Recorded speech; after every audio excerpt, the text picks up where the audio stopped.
Today we have many special guests. One is beside me here, my wife Sage. Hi. We're excited today because we're going to introduce you to a dear friend of ours. He's a voice of love and warmth and generosity and truth and compassion. He's an environmentalist. He's humanitarian. He's one of the most influential people, 50 top in India. And we're going to be meeting this beautiful man named Sadhguru today, ladies and gentlemen. Sadhguru. Namaste, Sadhguru. Namaskar. As Tony mentioned, Sadhguru is a dear beloved friend and a true luminary of our time. Sadhguru, we loved and enjoyed reading Karma, A Yogi's Guide to Crafting Your Destiny. Can you share and describe what karma is for the listeners right now and how it's affecting us right in this very moment? And perhaps really clarify the myths about it. The myth, the idea that there's someone in the sky is keeping track of your good and bad deeds. Because so many people use the word karma. It's in every language of the world. It's thousands of world Sanskrit word, but it's through every culture. But most people think of it as, well, this is my bad karma, or this is a past life, and therefore I'm paying for it today. And it becomes a lack of responsibility. The reason we want to bring you on is, we share the same philosophy just from an Eastern Western perspective, maybe. But it's 100% responsibility for the experience of our lives and what we can do not only for ourselves, but others. So if you can kind of give us the picture of what are the myths about it and what's the truth about what karma really is. And once again, thank you for joining us. Yes, thank you, Sadhguru. So, this whole aspect of reward and punishment, we must understand, starts from simple things that parents and teachers will say, and when it doesn't work, it goes to heaven and hell, that if you're good or if you fit into their idea of what is good, you will go to heaven. If you don't fit into their idea of goodness, you will go to hell and burn forever, not for a few days. It is not a correctional, it is a torture place, that's where you will go. These are instruments of ways to control a human being. Different ways to control human mind and also control human behavior. The stark difference between these kind of controlling patterns, which are essentially based on generating a certain amount of fear and guilt in people. If there is no fear in you, if there is no guilt in you, well, there are no controls on you. So generally, whatever people may call it, they may call it morality, they may call it religion, they may call it ethics. Essentially, people are trying to create instruments through which they can create fear and guilt. If you have experienced either fear or guilt, you know these are not fantastic emotions to experience. These are not wonderful things that you do. You are not in the most wonderful state, whether you're in fearfulness or in guilty states, sense of guilt within you, you're not in your wonderful best. So essentially, this is about curtailing and controlling a human being. And as opposed to that, karma is not about control, karma is about liberation. If you're interested in liberating your life, liberating all aspects of your life from within you, then karma becomes relevant. If you think this is a way of controlling somebody else, well, it doesn't really work because somebody else may be willing to do what they're willing to do because they may also be willing to face the consequences, which most people may not be, some people are. Having said that, the significant aspect of karma is when we say, my life is my karma, we are essentially saying, my life is my making. See, with all the other creatures on this planet, nature has fixed 90% of their lives according to natural order of things. Only 10% latitude of individual behavior is allowed for them. I'm giving these numbers not as exact percentages, but it's like that. But in the case of a human being, only 10% is fixed by nature, 90% is in our hands. When I say 90% is in our hands, that is if you take it into our hands. Otherwise, it's very much possible that whatever the accumulated memories that we have within us, which is like a unconscious software that we wrote over a period of time. So whether you wrote your software consciously or unconsciously, once it is written, the rest of it functions that way, it develops those tendencies and moves in that direction. It is like you have a machine, let's say you have a computer, all of you are on it right now. If it doesn't have software, this is as good as a brick, your computer. Only because of the software it functions. So similarly, you as a person exists.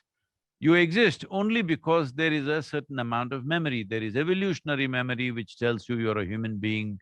There is genetic memory which tells you what type of human being you are. There is karmic memory which makes you an individual. And there are articulate and inarticulate forms of memory, and on the whole, 8 different forms of memory. We will not go into that aspect now. But essentially, if you allow the past or the already set software to function within you, you will become automatic. Life seems to be easy and effortless because everything is automatic.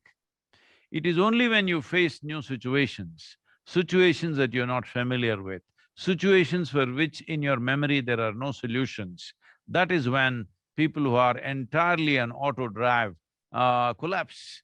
They will get shattered. So this is happening because they're trying to live out of their memory. The entire education system is about memory, scholarship is about memory, religions are about memory. Because of this, when your memory doesn't provide you solutions, you feel completely broken. So karma means, one fundamental aspect of karma is when you understand what I am doing right now is my karma, or this is clearly my action, my physical actions, my psychological actions, my emotional actions, and my energetic reverberations are all my doing. If I know this moment I will naturally behave consciously. So essentially karma means another way of approaching how to move a human being from unconscious existence to a conscious level of existence.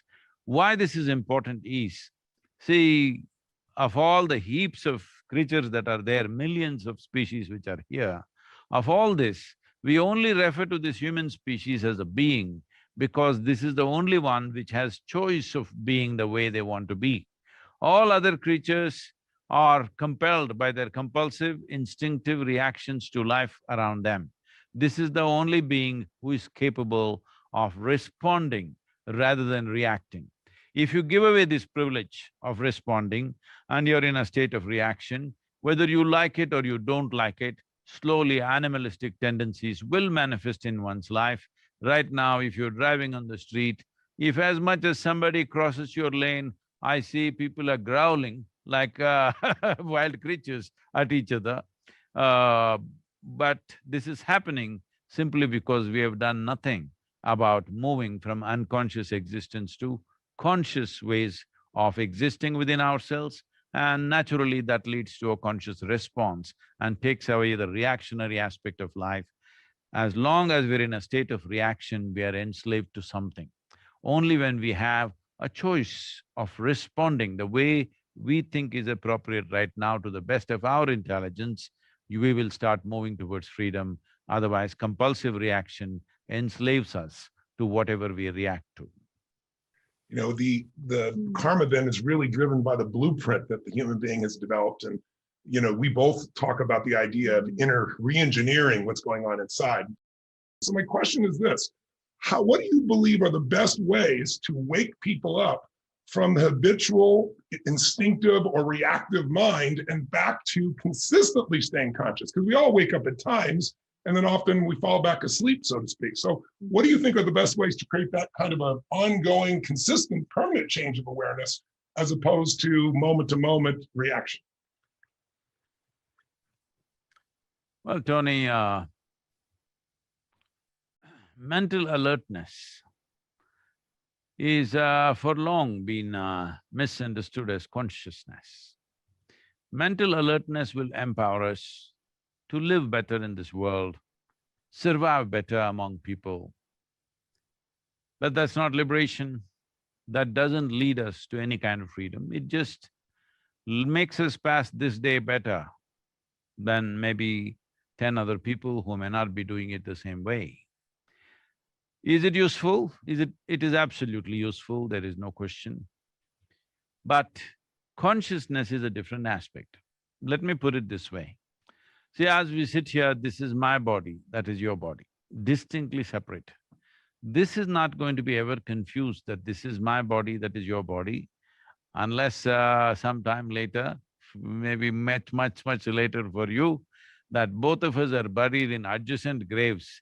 After some time, we may understand we are the same body because we are the same soil. But right now, this body is different, that body is different. This mind is different, that mind is different. Well, our minds may overlap here and there, but they're essentially different because the content is different, how it is accumulated is different. Because right now, the content of your mind is just your memory. There is no way two individuals can have the same memory, so there is no way two minds can be the same way. So my body is different, your body is different, my mind is different, your mind is different, my emotions are different, your emotions are different, my energies are different, your energies are different. But there is no such thing as my consciousness is different and your consciousness is different. There is just one conscious existence. This is a conscious cosmos. You have captured a little bit, I have captured a little bit. Rest of it is the play that is happening. Now, if your body is the foremost aspect of who you are, well, your life will be of a certain way, you will move in certain directions, certain things will come your way because your body is the front end of your life. Then you attract a certain kind of life and a certain quality of life. If your intellect is the front end of your life, you live differently from the body people. If your emotions are the front end of your life, well, there will be a lot of drama and juice, sometimes pleasant, sometimes unpleasant. That is one kind of life. If your energies, life energies are the front end, you live very differently. But what you call as consciousness is not my doing or your doing. It is there. We know that we are alive only because we are conscious. Consciousness is not something that we do. Mental alertness we can do, controlled behaviors we can do. We can do many things with body, mind and emotion and energy.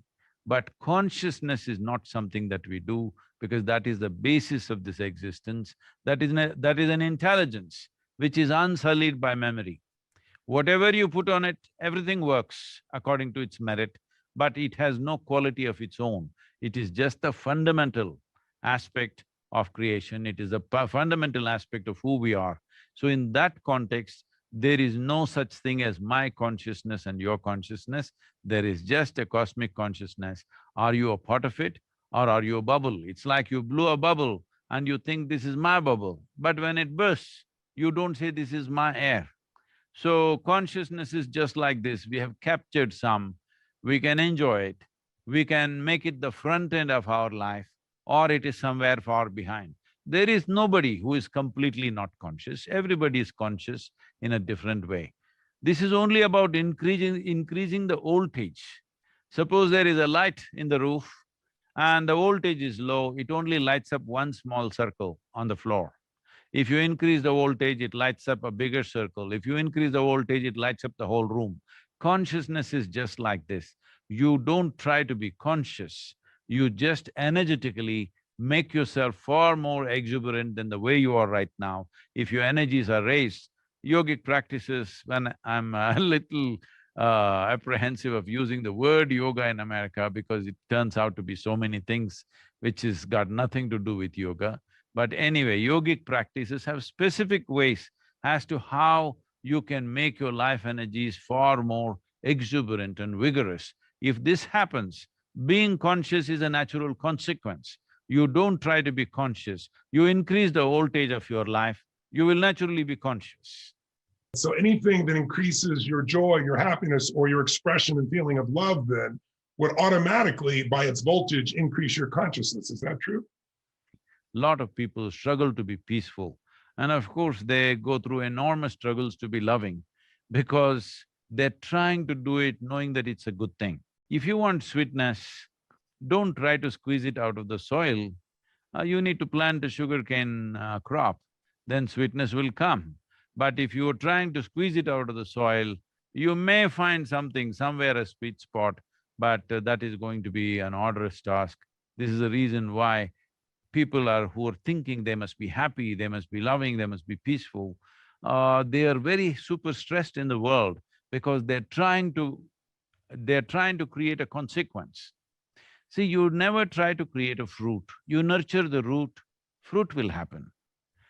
But if you try to create the fruit, we may end up with plastic fruits that we will be deeply disappointed after some time. So, this whole thing about I want to be happy, I want to be loving, we must leave that. What is the fundamentals of disturbance? See, if we want to be free, we need not be thinking about freedom. We just have to understand what sort of ropes are tying us down and how to cut these ropes. You don't have to have any clue about what is freedom. If you cut the ropes, you will be free and you will experience it. So similarly, these aspirations of happiness, in pursuit of happiness, in pursuit of love, one can become hallucinatory for a period of time and later on life can get you once again. If life throws an unfamiliar ball at you, then you will see everything gets shattered again and again. So it's important that we don't try to create the consequence. We nurture the root, the fruit will anyway happen, there is no question about that. Sadhguru, you mentioned in the book about vasana, I believe I'm saying it, if I'm saying it correctly, that each individual has a unique fragrance or smell that we emit due to our past accumulation of impressions, both physically, emotionally. Can you speak on that and describe how that affects us? What can I do when sage talks about smell?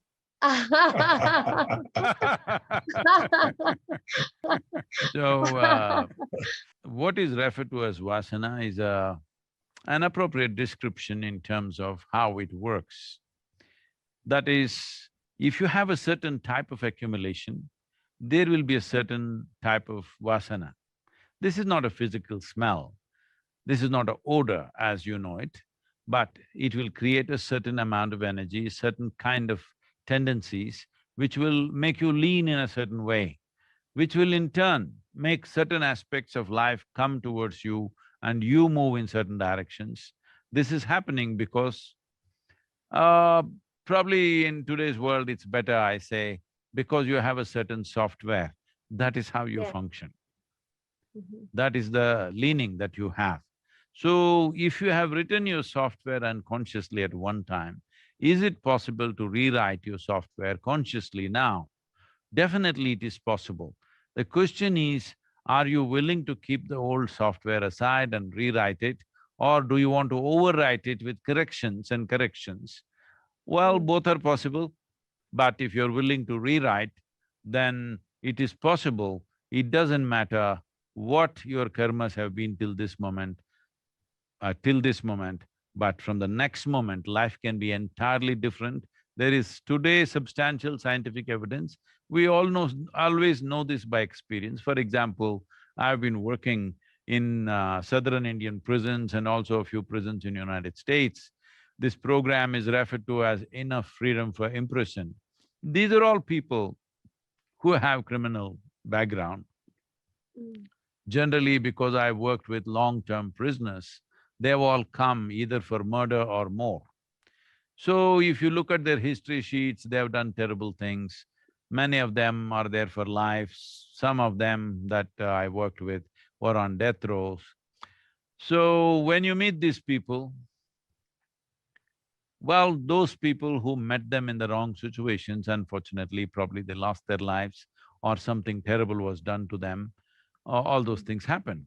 But now here they are with me, but they are like little children, jumping and laughing and playing around like little kids. Because this moment's karma, you can decide. It doesn't matter what it's been. Your fears, your guilt, your struggles, everything can be left behind if only you perform this moment's karma consciously.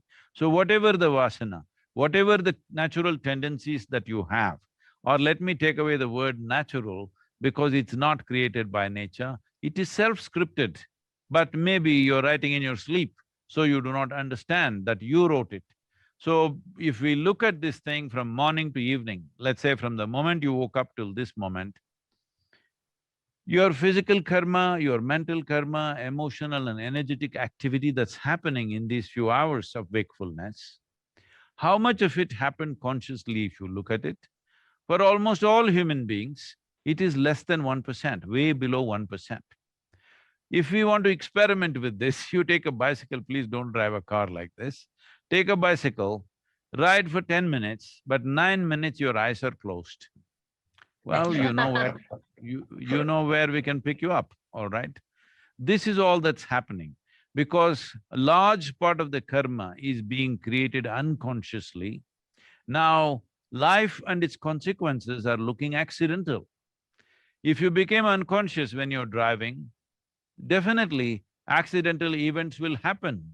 When that happens, you always tend to ascribe it to something else, either somebody else's bad driving or some divine will or some negative force acting upon you, things like this. If you don't stop these things, you cannot transform your vasana. Your tendencies have to be transformed, means it is important that you rise above the accumulation first of all. If you are dipping into the accumulation, then your tendencies cannot change. See, this is almost now nearly 40 years ago, 39 years ago to be precise.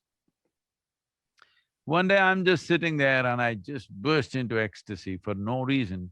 Every cell in my body is dripping ecstasy. When I sit down and examine this, what is happening within me, what I found was, if I don't put my hand into the mess of my mind, every cell in my body bursts with ecstasy. I experimented this for a few weeks and then I decided, this is it. I have discovered this. If you don't mess with your mind, everything becomes ecstatic. Who wouldn't want it? I could not imagine who wouldn't want it. So I sat down and made a plan. On that day, the world's population was 5.6 billion people, and I made a plan in 2.5 years' time, I will make the whole world ecstatic. This was the plan when I was 25 years of age. Look at me, 40 years. Today people say we've touched over 1 billion people, but billion people is still not the world. There are 7.6 billion people, populations have gone up. So what I'm saying is, people are so deeply invested in their miseries. Even if you offer the best, they will hang on to that because they like the familiar. It is the attraction of the familiar that will not allow a human being to step out of their past, because they're always harping on the past simply because they want to be in familiar terrain. At the same time, they complain their life is boring, nothing new is happening.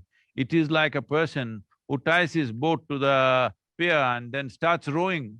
If you keep on rowing hard, it'll give you a lot of good exercise, maybe you'll grow muscles, but you will not go anywhere. You will not go anywhere. This is happening to a whole lot of humanity. All that's happening is, something is growing. Maybe their body is growing, maybe the information is growing, maybe their bank balances are growing, but they are not going anywhere simply because they are tied down to the familiar. They have a bond with the familiar. This essentially comes from the fear of freedom. Everybody talks about freedom, but when it comes to them, they are terrified. Freedom means you must be free from yourself also, because you are the biggest bondage. Your own memories, your own genetics, your own other memories which are there, which is largely unconscious, this is the biggest bondage. But everybody seeks bondage. When people seek in variety of ways, whether they like to hold the hand of the god that they've been taught about, or they can only be friendly with people that they know. There are known people and strangers in their life, it's not like one humanity. When their experience of life is always about being comfortable with the familiar, they will not want to rewrite their software. As I said, even if you teach them a simple way that they can live in an ecstatic way, no, they have an attachment to the old experiences of life, and this will not let them be what they want, what they could be.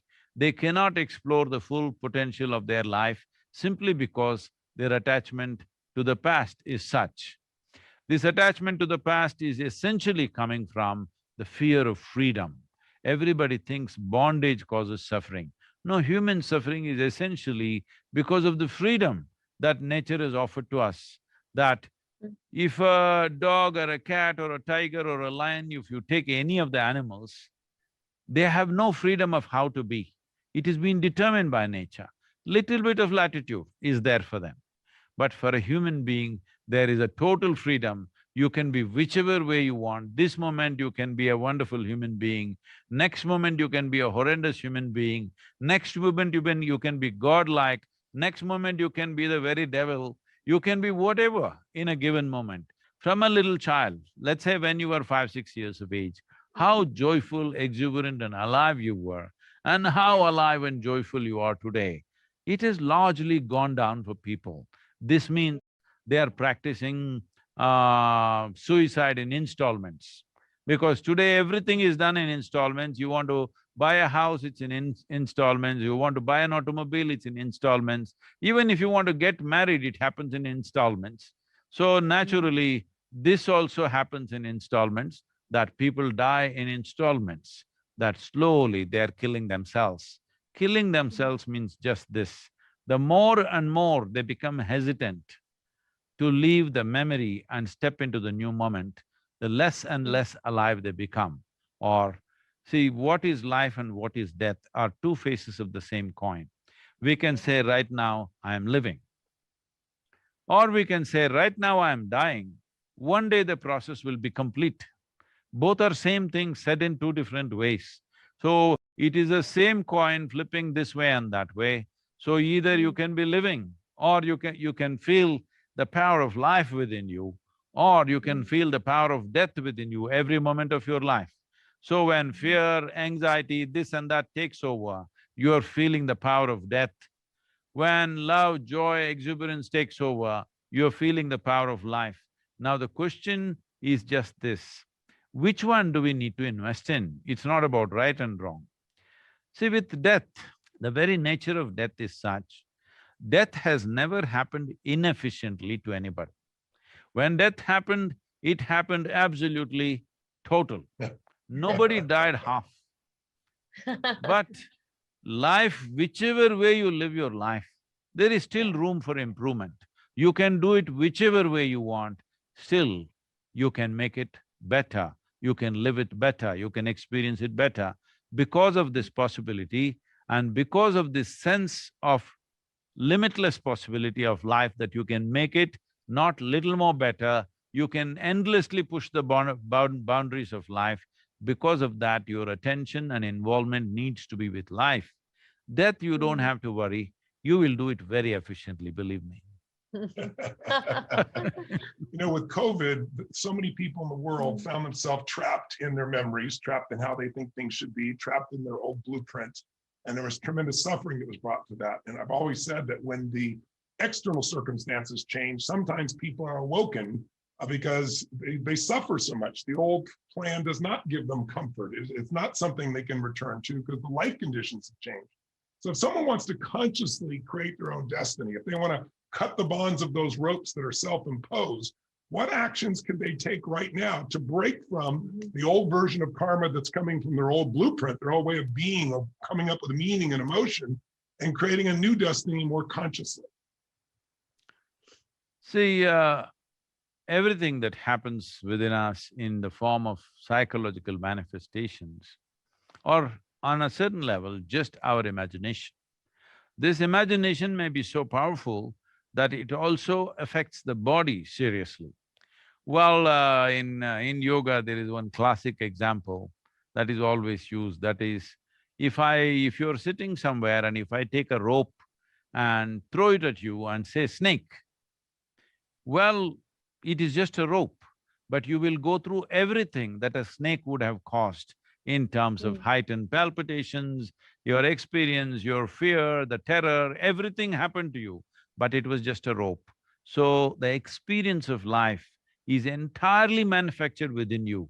It is not the snake which does it, it is not the rope which does it, it is you who crafts your experience of life. If you understand where is the seat of your experience. If you experientially know where is the seat of your experience, you must be sitting on that seat and determining the nature of your experience. Right now, all sorts of people are sitting there, in the sense, people you like, people you don't like, all kinds of people are sitting there and manipulating your happiness, your joy, your miseries, everything. Too many people, a crowd of people are sitting there because what right now most human beings call as their persona or themselves is Yeah. a collage of things, that Mhm. what their parents were, what their teachers were, what their friends were, the movie that they saw, the book that they read, all kinds of pieces. They're still a collage, they have not become a whole human being. Becoming a whole human being means, see, body is a collage because body is accumulated over a period of time. When you came, you had such a big body, now you have whatever you have, and in between, it was in different stages. So this is a collage that you slowly added up, accumulation. And so is the picture of mind. It is a collage of information and impressions that we have taken in. So these two large collages or accumulations that we have, as long as you think this is you, then your struggles are never going to be over. One day you will be happy, another day miserable, this, that, struggling. The problem is not about happiness and unhappiness. The problem is, in your life, you will end up not being able to do what you could do. In your life, you will end up not being able to be what you can be. That is the disaster. The problem is not about happiness, are you happy, are you unhappy? No, this is happiness, unhappiness, love, peace, these are just inner ambience. If you don't have the right ambience, the chances of you overflowing with your genius will not happen. So creating the right ambience is important. In that context, these words, happiness, joy, this, that is important. But I would rather put it this way, your physical pleasantness of your body, pleasantness of your mind, pleasantness of your emotion, pleasantness of your energies, these are referred to like this. If you are pleasant in your body, we call this health. If you become very pleasant, we call it pleasure. If your mind becomes pleasant, we call this peace. Very pleasant, we call this joy. Emotion becomes pleasant, we call this love. If it becomes very pleasant, we call it compassion. If your life energies become pleasant, we call this blissfulness. If it becomes very pleasant, we call it ecstasy. If your surroundings have to become pleasant, then we say you're in success. Only for this surroundings being pleasant, you need the cooperation of many people and many forces around you. But pleasantness of body, mind, emotion and energy is 100% your business. If you realize this, you have some mastery over your present karma. Past karma, you don't try to fix. Oh, but there are so many bad things there, so many unpleasant things there. See, the more unpleasant things happen to you in your life, the wiser you should become. Instead of becoming wiser, you're becoming wounded. You're becoming wounded That's because brilliant. you let the past live. The word past means it's over, but you make the past live. That means you have this fascination to keep the dead alive. When you keep the dead alive, the living will slowly die. In many ways, human beings have died in installments. If you look at their face when they're 5, 6, it was like this, now it's like this. At that time, you had to do something terrible to make them unhappy. Now, so many terrible things have to be done to the whole world to make you happy. Yeah, it's very true. Sadhguru, can you speak about, you mentioned about the fact that it's not about trying to change past karma. So therefore, can you speak about the power of intention and why intention is so important? And you gave beautiful examples in the book that illustrated you can be doing the same thing, but somebody's intent, their intention makes all the difference for, more accumulated karma or not. Well, it happened once that Shankaran Pillai went to his lawyer and he wanted to divorce his wife. The lawyer asked, why, you've been okay with her, what's the problem?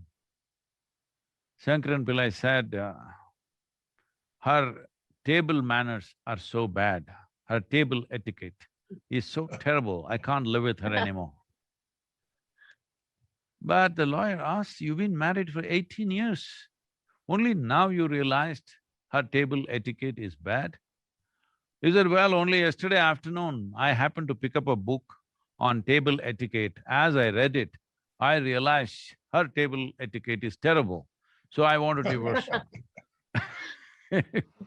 So, so people are constantly changing their intentions. Yeah. Holding on to certain intent means holding on to a basic plan. Rest of the plan can go whichever way, whether it'll go as a straight line, as a curve or a zigzag, we don't know. There are many life situations. But the basic intent has to be held in place. Your intent cannot be held in place unless you change your identity, in the sense, if your identity is too much about your body or your intellect or your emotions, then you can only operate as an individual. So your Yeah. intent is very important, but at the same time, more than the intent is a consequence of the type of identity you have taken. If you have taken an identity of being very strong person, then you will see with best intentions, still worse things could happen. I must tell you that the most horrific things on the planet have happened with best intentions. People who believed that they're doing great things, they did the most horrific things.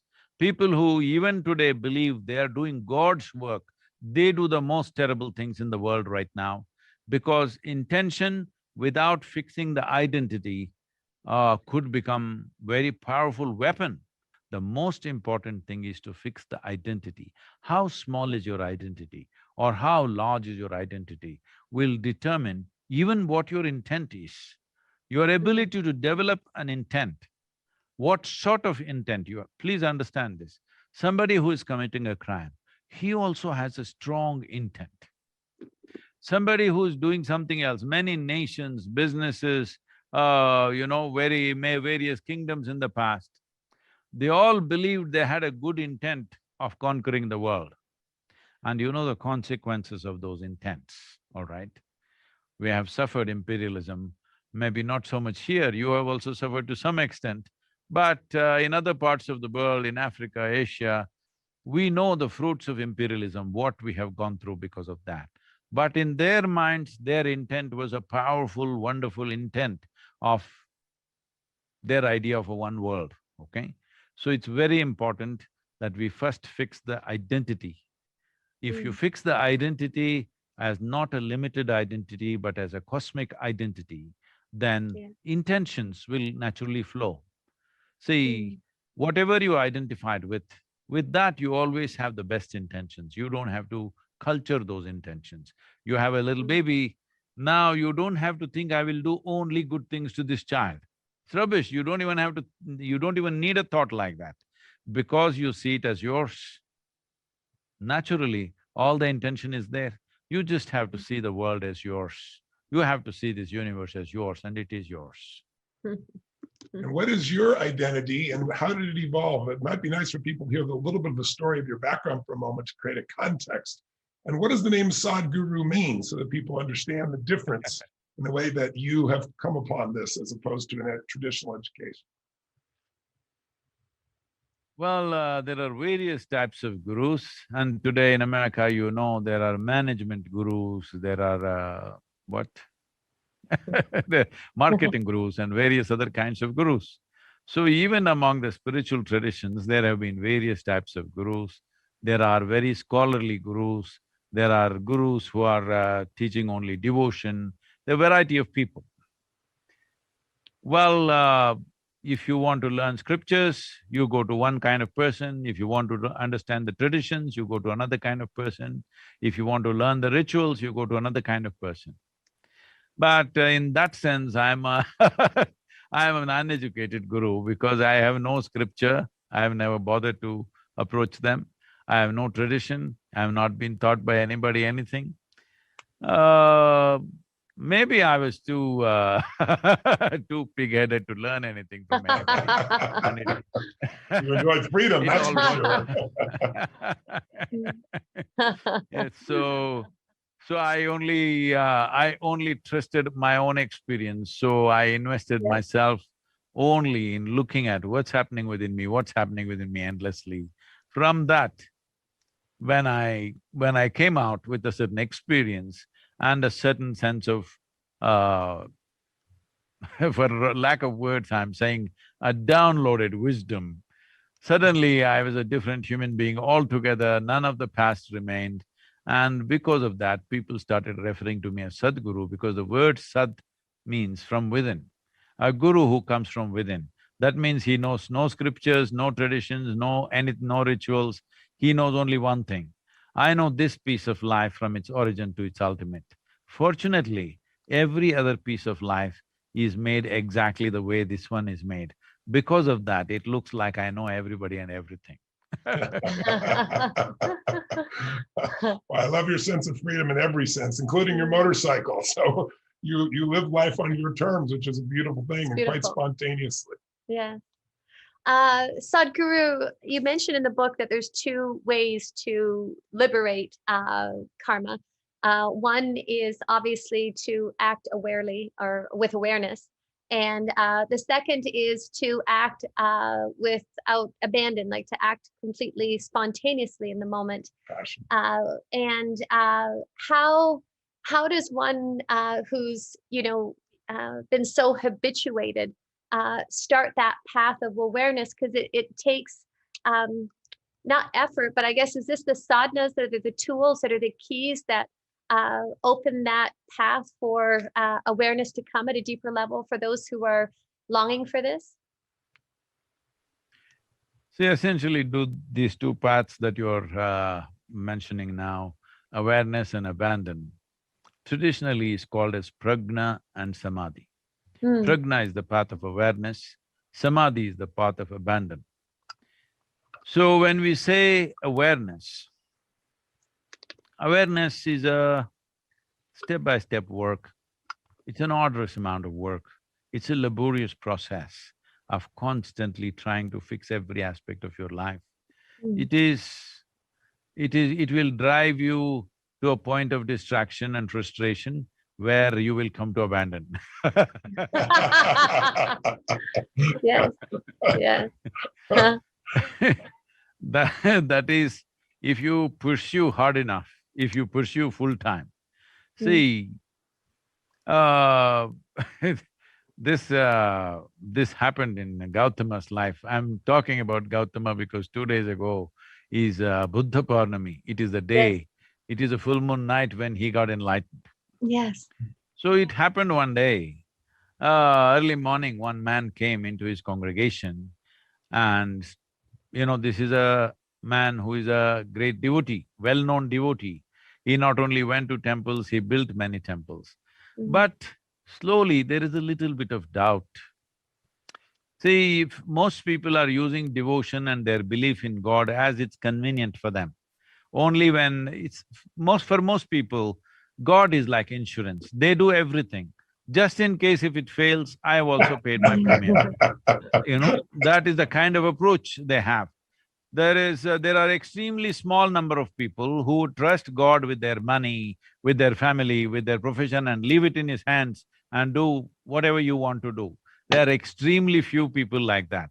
Rest are all only to a point of convenience. I do everything, in case it doesn't work, it's you.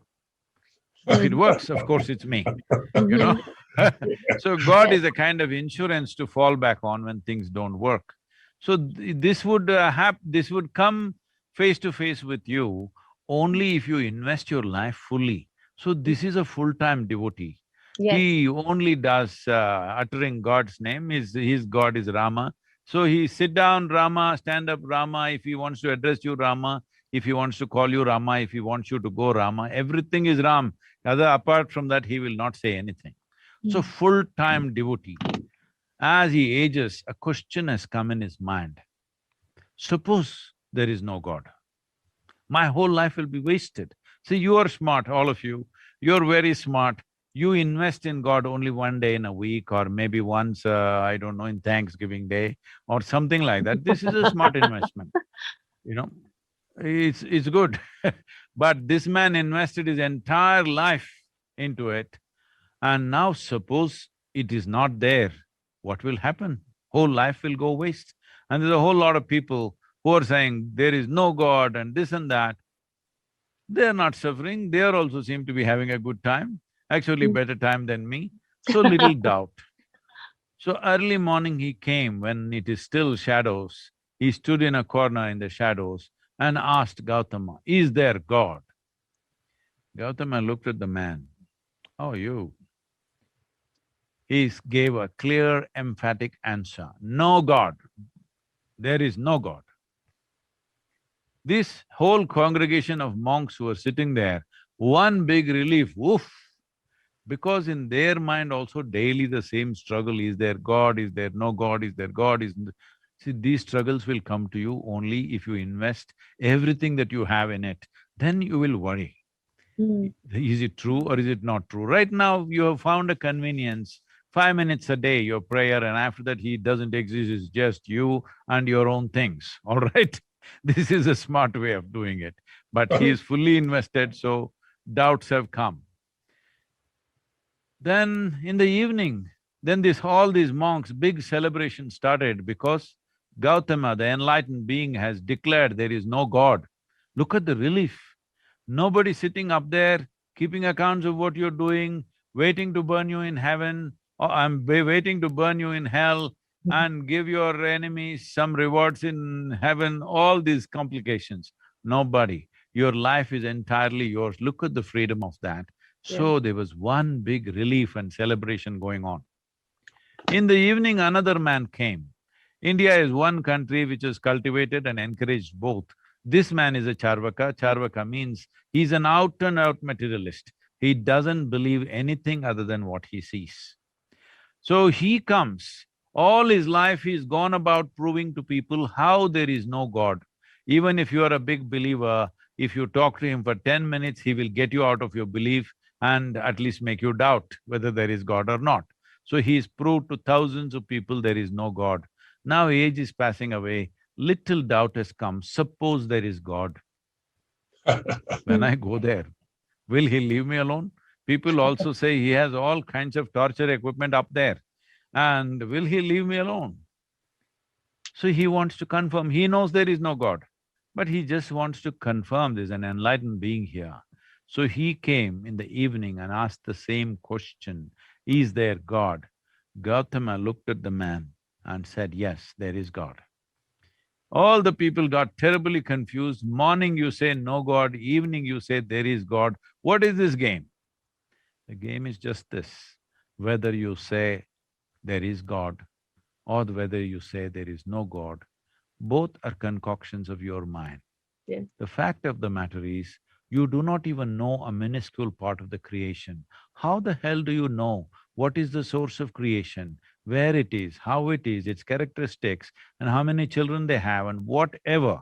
Okay, in India we have a whole lot of information about God that you can't think of here. So, how did you get all this when you do not even know a thing about yourself? I've always said it, the belief is a poor substitute for an experience, right? That's really, if you haven't experienced it, you're coming up with something in your mind. So many people feel compulsions to be a certain way, act a certain way, do things a certain way, based on memory, based on their blueprint. And you talk about even, some of this being passed down. They gave the study with, I think it was with the mice, where they put the cherry blossom smell and then they shocked them. And after a while, most people know you smell the cherry blossom smell and they go into aversion. But what was really interesting is the next generation that didn't have the experience still had it in their body. How do we transform that or compulsion? I know you talk about the importance of that pause. Can you address that a little bit? See, the genetic compulsions are there in all of us. This whole lot of people can observe in their lives. When they were 18, 20 years of age, they rebelled and they looked at their mother or father and said, I'm not going to be like you, I'm going to be something else. But the time they become 40, 45, they speak like their parents, they walk like their parents, they sit and stand like their parents. It's happening to a whole lot of people. Because the genetic compulsions will take over.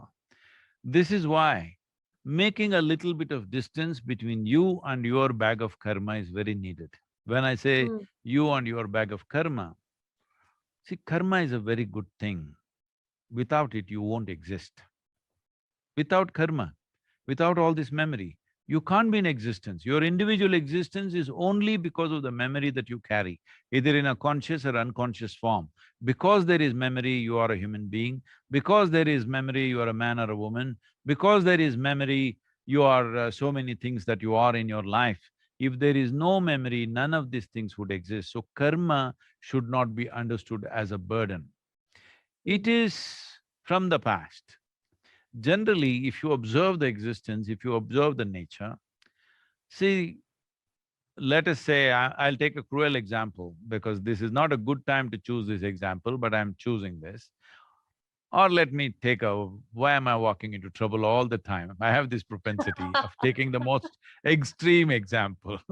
Let us say there is a mango, so sweet and wonderful. But once its time passes, it rots. So is a human being. Right now, there may be some human being here so wonderful, but once they have passed, it rots. Now, should you get rid of it?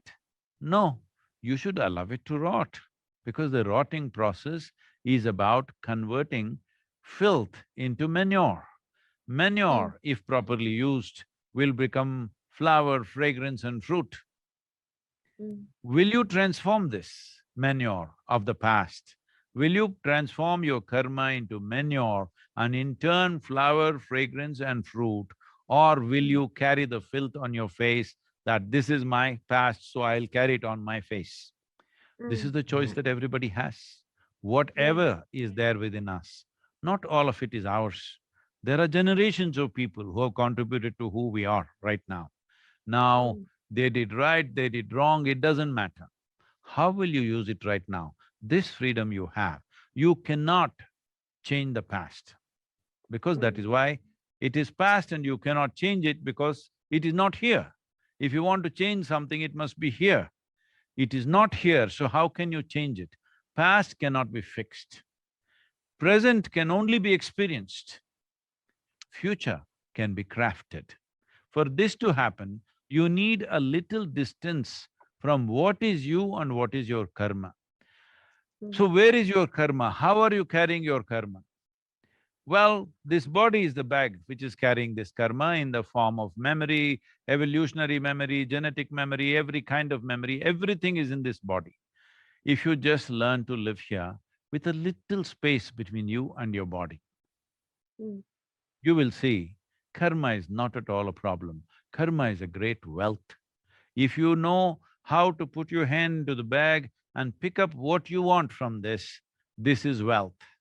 But the bag is leaky, it is always smearing your face with all that is past, then it is very painful. It is about how we… in what condition we keep the bag and how we carry the bag. And you talked also, just for a second, about the idea of pausing though. Yes. You got a compulsion to do something, a short pause that goes to a longer pause. Could you address that? Because I think people are looking for what…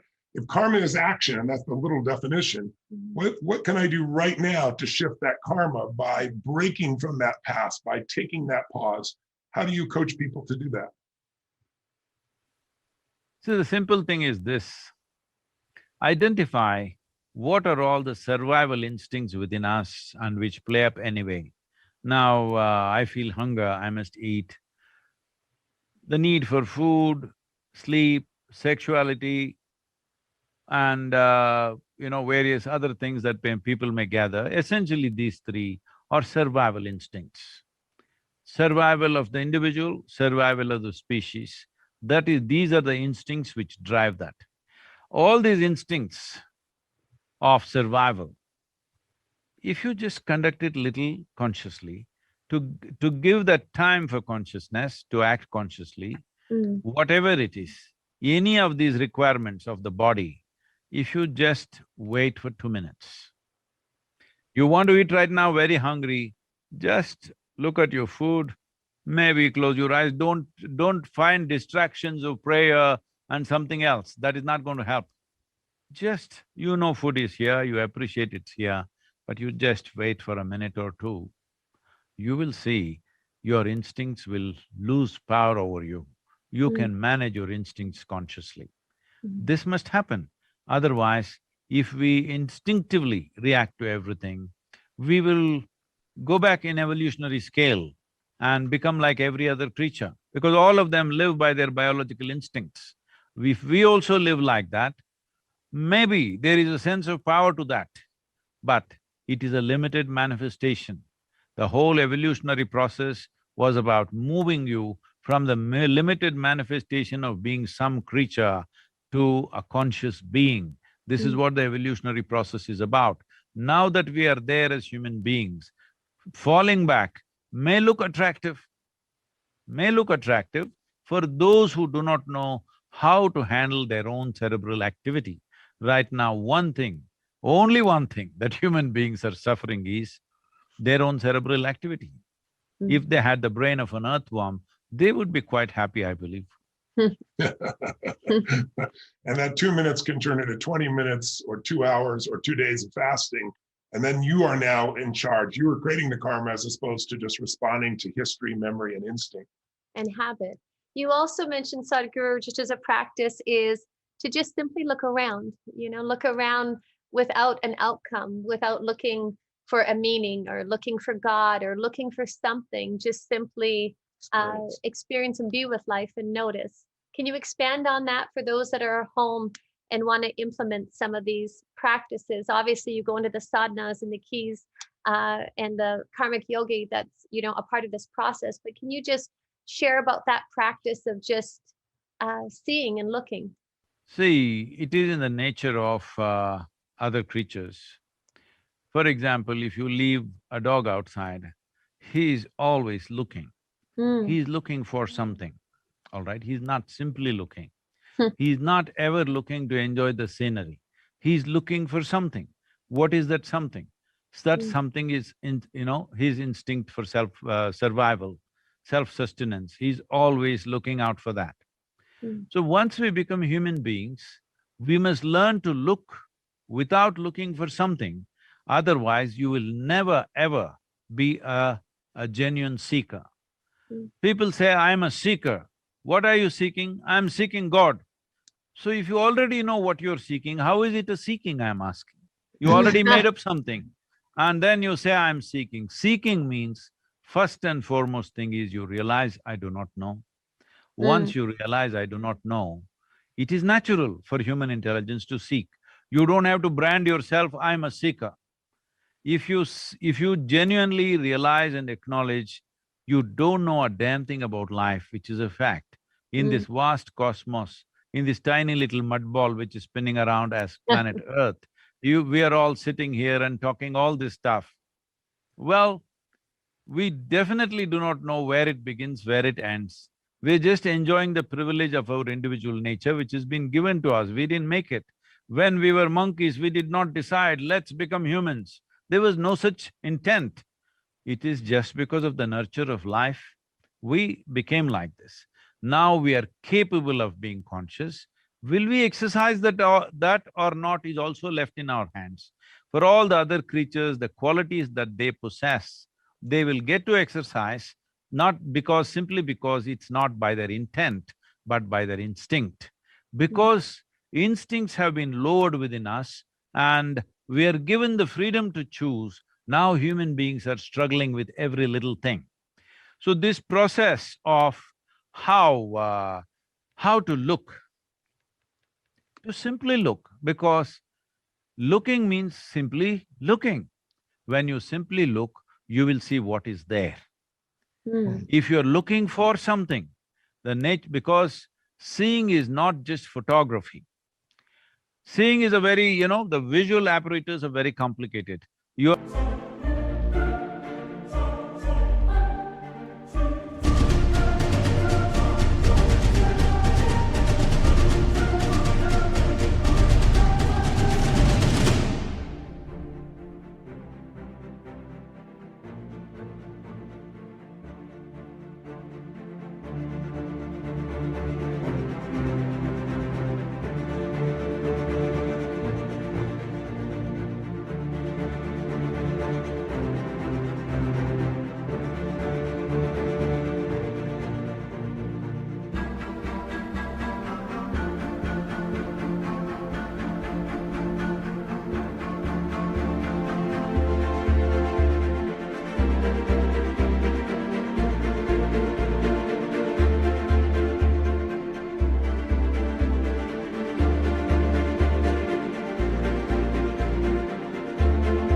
not using your eyes just as a camera.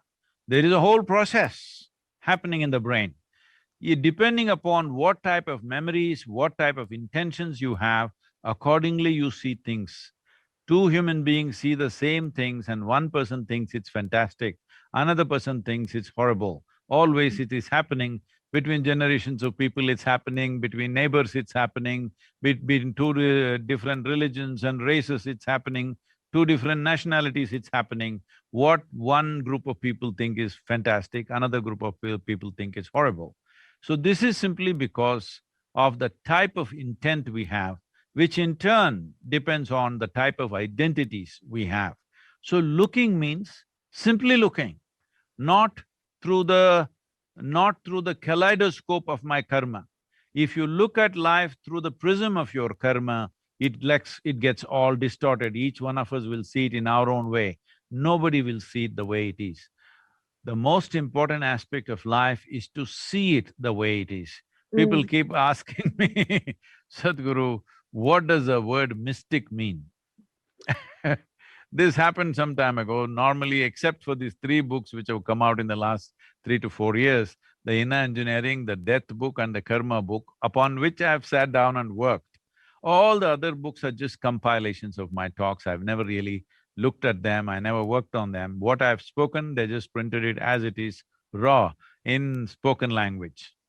So one of those books came to me, they usually come to me for titling. So it came, I flipped around with a few pages and I gave a title of Mystics and Mistakes.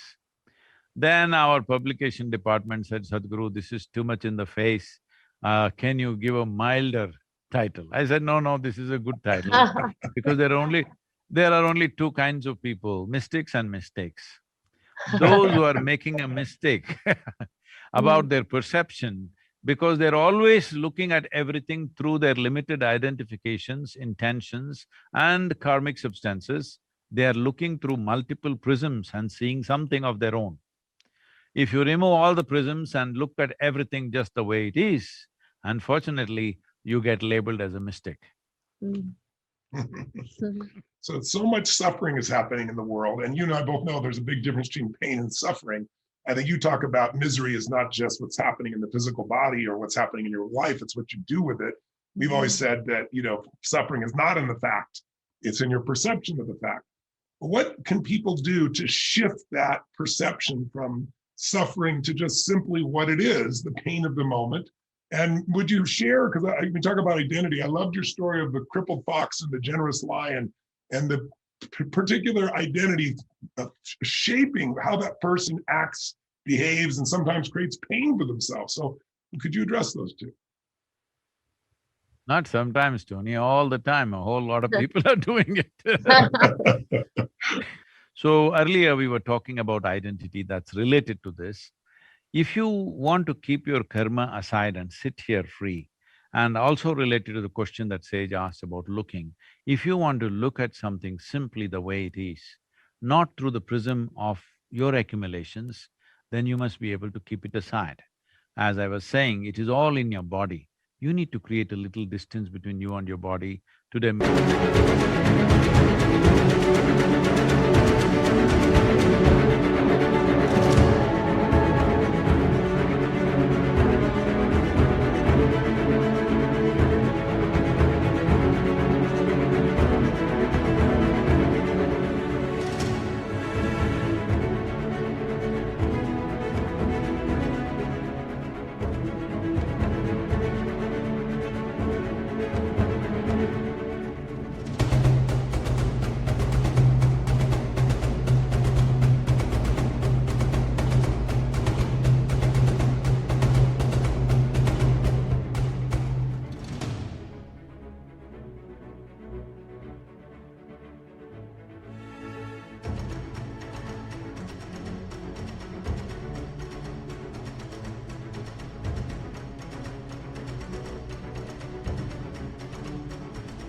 Millions of people are practicing this process called Isha Kriya, which is available for free for everybody to do.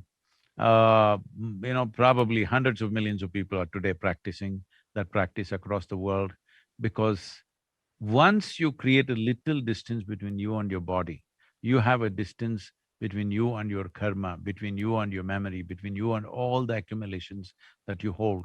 You are not trying to throw it away. You're just… See, you have a choice either to carry your bag on your head and walk, or keep it beside you and it will come anyway. These are the choices we have. So we must… our karma is important because without it we will not exist. But we must be able to pick out what we want from our karma. If this has to happen, if you're immersed in it, it will not happen. There must be little space. So there are methods and processes with which one can bring a little space between what is me and what I have gathered. If this happens, all these three questions that you're asking, in that there is a solution. In that there is an absolute solution. Without that, if you try hard mentally to drop the karma, to change these factors, that itself can become a lot of struggle. This is happening to… unfortunately, happening to a whole lot of people who think they are on the spiritual path and struggling with their mind to change the quality of their life. Well, they may change the external situations with the power of their mind, but they will not change their experience of life. Their experience of life cannot be changed like that. It's important, the experience of life has to come to some relaxation. If it has to come to some relaxation, initially there needs to be a certain amount of space between you and your body. Without that space, there is no ease. Where there is no ease, there is no enough foundation for joy or love or ecstasy to persist or to sustain. Here and there people may go up and down. To live blissfully every moment of your life, it's not possible unless you bring absolute ease into the system. Ease is not possible when you're trying to live 1,000 years of past memory at a time. It's important that you're able to keep it aside, not by distraction. That right now you get busy with something, you watch a movie, you sing a song, listen to music, you may be off, but that is of no use because that is another kind of karma. Consciously, you're little away from your body. You're keeping the bag aside. If this one thing you do, all these three aspects that you brought up, these are natural consequences of a little space between you and your body, which is the main body of karma. What life throws at us is not always our choice. What we make out of it is 100% our choice. There is nothing pleasant or unpleasant. For example, right now, let's say there's a volcano blowing. If your home is within the range of this, rain of fire, then it's a terrible thing, this volcano. But if you have had a distant view, you are sitting on another hill and watching one hill explode, it is the most spectacular experience of your life.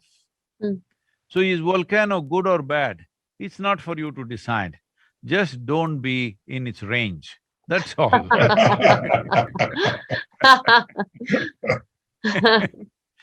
If you're in its range, it's a terrible thing, but if you have a good gallery view, it's a fantastic thing. So what life throws at you is not your choice.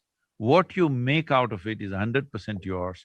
You don't have to ever identify anything that comes our way as good or bad, pleasant or unpleasant. You don't have to do this, because good and bad experiences, pleasant and unpleasant experiences happen only within you. It is not because of what's coming at you. What is coming at you is just a situation. Are you competent to handle it or not? Should you go head on at it or should you step aside? Is a judicious choice every human being has to make in a given situation.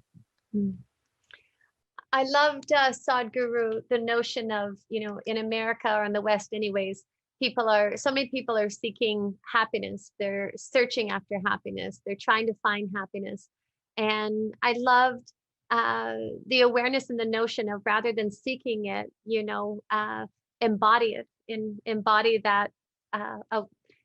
that bliss, embody that happiness, embody that state of being.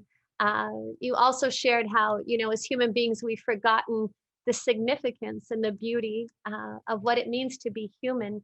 Can you just expand on that? That one statement has just lingered in my being, and it's just so true. As human beings, we can all go so blind to the absolute beauty of this existence, never mind the gift to be human being, and that we actually have the capacity to shift our reality and to create our reality. It's just, it's magnificent. Can you share from your perception? See, all other creatures in the world, if their stomach is full, they're happy, they're fulfilled, you can see that. Stomach full, life settled. But for human beings, stomach empty, only one problem. Stomach full, 100 problems. Is simply because we have been given a cerebral capability that most people have not learned how to harness and employ. Right now, if they had half the brain that they have right now, a whole lot of people would be peaceful and happy, believe me. It is the extra capability which they don't know how to handle. They're poking themselves every moment of their life. They don't need anybody's support, all by themselves they can do it. See, if you are with me and you feel miserable, you can always blame it on me. But if you're alone and you're miserable, obviously in bad company, isn't it? So this is happening all the time, but people are failing to see that. So when you say embodying happiness or becoming an embodiment of joy, we must understand, in the simplest possible way to see it, human experience, all human experience, joy and misery, tranquility and tension, agony and ecstasy, everything and everything has a chemical basis to it. If you create the right kind of chemistry, you're joyful by your own nature. Yes. Because you have a joyful, blissful chemistry. If you don't do this, being happy is always going to be hard work. Not only hard work, it is terribly damaging to everything else. Yes. We must understand this ecological disaster we are talking about in the world is essentially a consequence of human pursuit for happiness.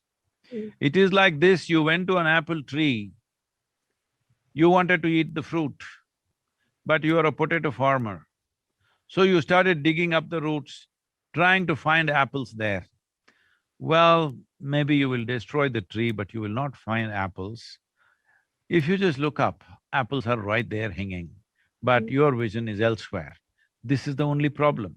Yeah. Right now, human happiness, we are trying to squeeze from the world around us, from the people around us, from the things around us. No, this must be settled for once for all. All human experience happens from within. What happens from within must happen my way.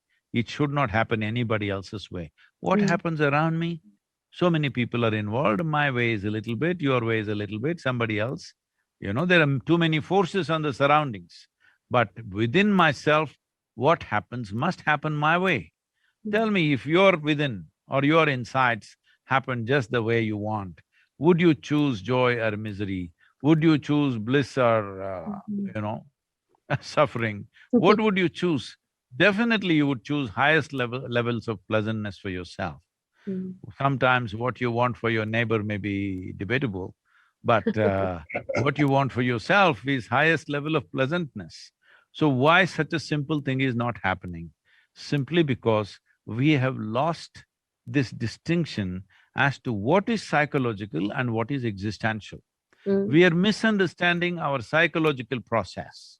Our happiness, our misery, our love, our compassion, our everything, all these things are our psychological realities. Why is this important? It is important because if you do not create a pleasant ambience of psychological well-being within yourself, your ability to live life will be greatly diminished. Your ability to see life just the way it is will be gone.